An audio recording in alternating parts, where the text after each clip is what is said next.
Have you ever thought, what if reality isn't solid at all?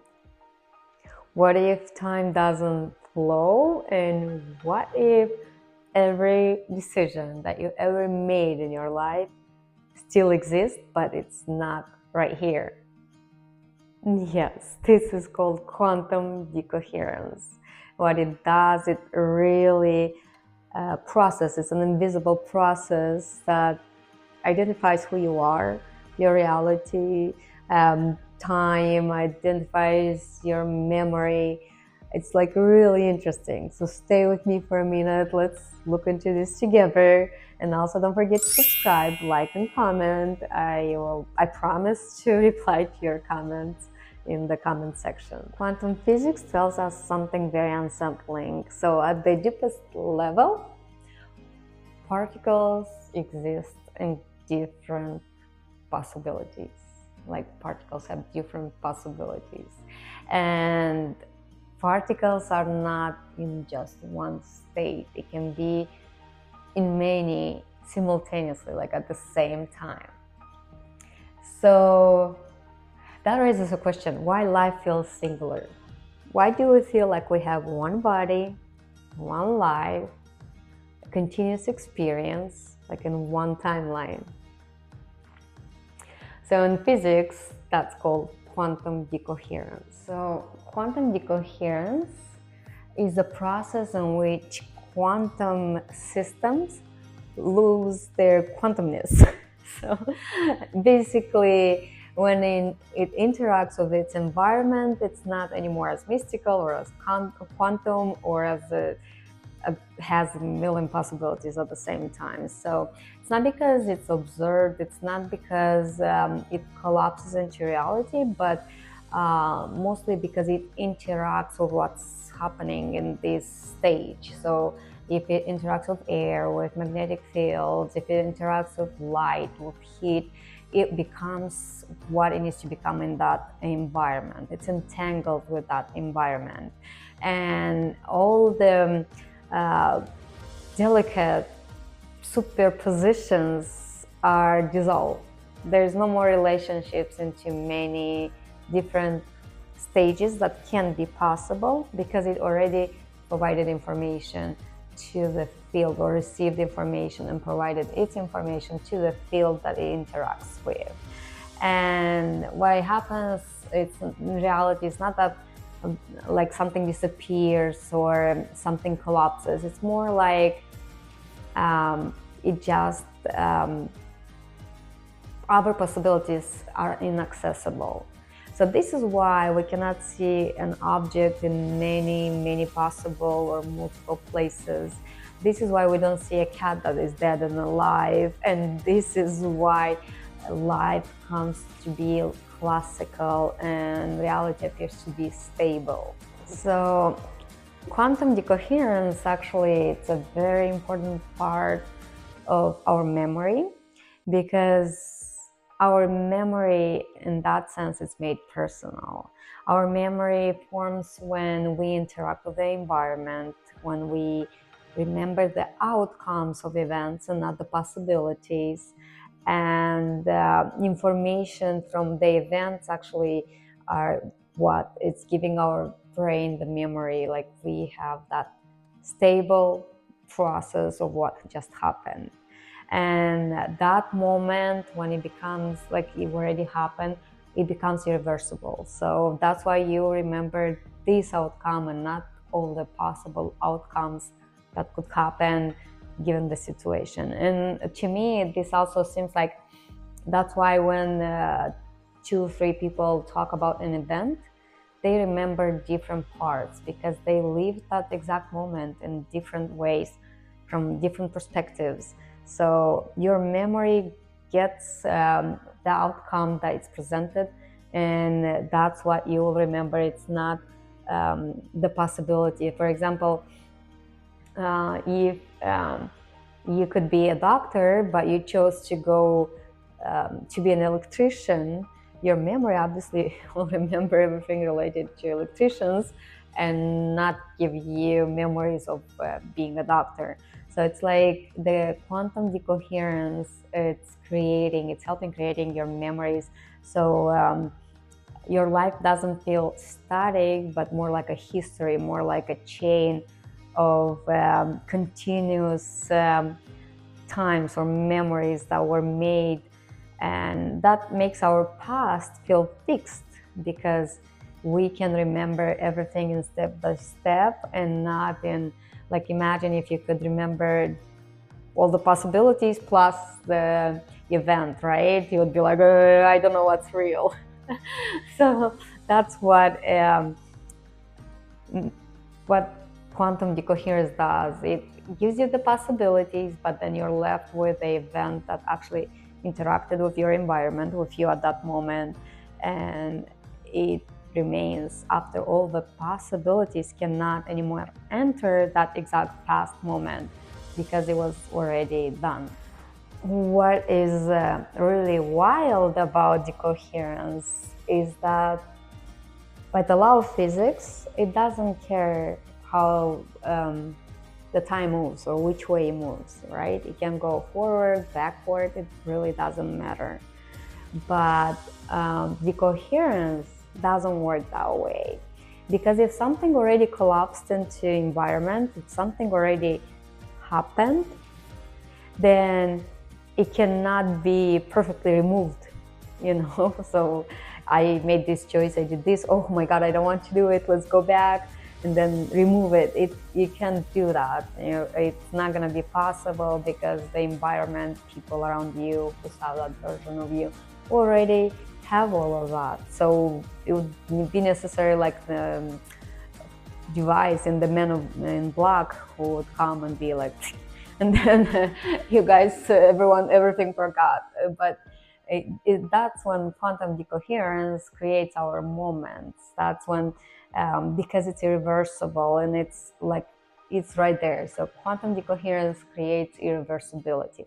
That's why it feels like everything has a cause and effect, or past, future, or memory and anticipation. Is because of quantum decoherence. And time in this case might not be very fundamental. It's more like time comes from the decoherence because we have a chain of things, of events that happened, and that makes our past stable because we have memories, we have time that we know it was for sure, and that's like irreversible. But then the future becomes something you could predict if you think of what you want and you take the necessary steps. Then you could predict the outcome the future might have. So in this case, physics becomes very clear on one thing, and that consciousness doesn't cause decoherence. Interaction causes decoherence. And there's a even deeper level. If you think of consciousness, what does it do? Consciousness actually creates our memories, it models reality, it stores information, creates meaning, and it helps us follow a consistent story. It gives us this consistency in life. So people don't collapse realities, and they just experience a decoherent branch of it. So, think of this as possibility being global. There's many possibilities, but experience is local. It's what happens here. So you have a choice. For example, you have a choice. What choice should we choose?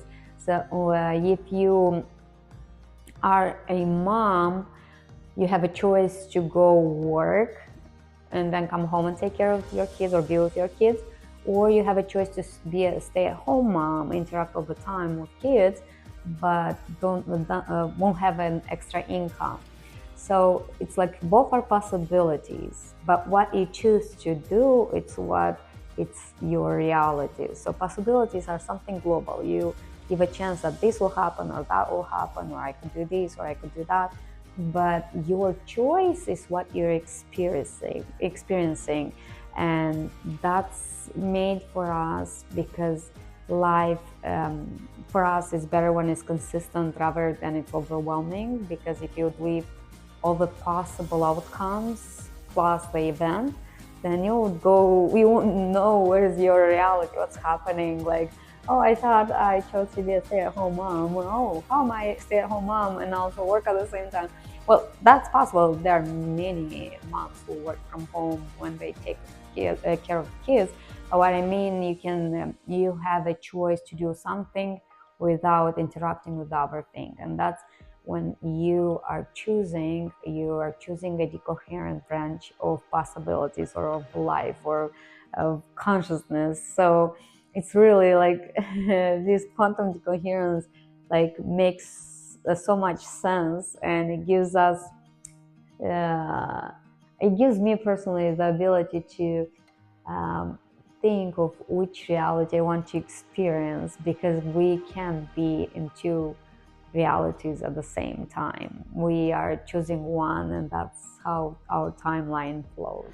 So this brings us to the many worlds interpretation, and what that says to us is that the wave function never collapses. So like many possibilities are available and they would have an outcome, but they don't interact with each other. They just, go in parallel possibilities, and your choice shows which branch of reality you want to experience. So in many worlds interpretation, what it tells you that every possibility exists, every possibility is real. Any parts of you or any types of you that you can imagine, they already exist, but you choose only one branch that will interfere with your reality. You cannot be on all of them. You cannot do that in all the planes at the same time. So parallel copies of you are not mystical, but they feel more like, oh, I could have choose that, or I could have choose this, and then it would be this, or it would be that. And when you relate it to physics, physics tells you that you did choose, and that's what you experience, this choice, and not the other possibility that could exist if you made another choice. So another question that could appear is that then why meditation feels timeless? Because many people who meditate, they say that they feel unity, timeless. They feel like dissolving branches or boundaries, like they feel like they can connect with their higher self, and many report that the higher self talks to them, or they had this sense that everything is happening at once. Science explains to us that when you're coherent, and meditation brings you in coherence, that's when the noise outside quiets. That's when you're not distracted. And decoherence thrives on noise, while meditation reduces noise. And in deep meditation, the sensory feelings, they quiet down, and your mind is not thinking. Your mind is like kind of on a pause, because it's not thinking what's happening next. It just quiets down. So brain activity in that case starts to synchronize. And what that does in that moment, it creates a local coherence. It creates you a better, like, let's say, like elasticity, I would say, instead of fragmentation that the coherence does. So that doesn't mean that people who meditate, they actually leave reality and they fly somewhere where they meet someone. It's more like the filters that our brains have while we're doing something else. They thin out, they are quieter. So this is why when you meditate, or people meditate, they report a different type of your brain calms down, your brain waves go from one to another one, and that makes you feel like you are in unity, because nothing else distracts you, nothing else is there to bug you, and you start to get in connection with your thoughts, with your desires. And sometimes even I know that there are people who meditate to a point where their thoughts dissolve and they're just like in one high position, I would say. So decoherence prevents us from that. So everything feels linear, cause and effect, only this.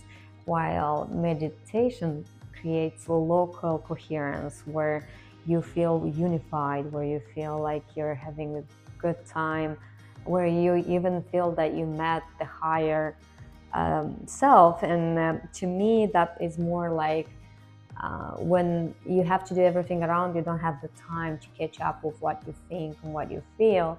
While in meditation, you take time to actually slow down, to breathe, and then you kind of connect with what the thoughts you have, that you cannot really think of them when you are in a noisy world environment in your noisy life or you're not distracted by phone, by kids, by husbands, by I don't know, whatever you're doing, co-workers. And that's a very interesting way of getting away from decoherence, feeling that time collapses together and you can see more than just the reality you have at hand. So we saw that decoherence actually makes you have a livable life. It makes your identity, it does create your memory, the timeline.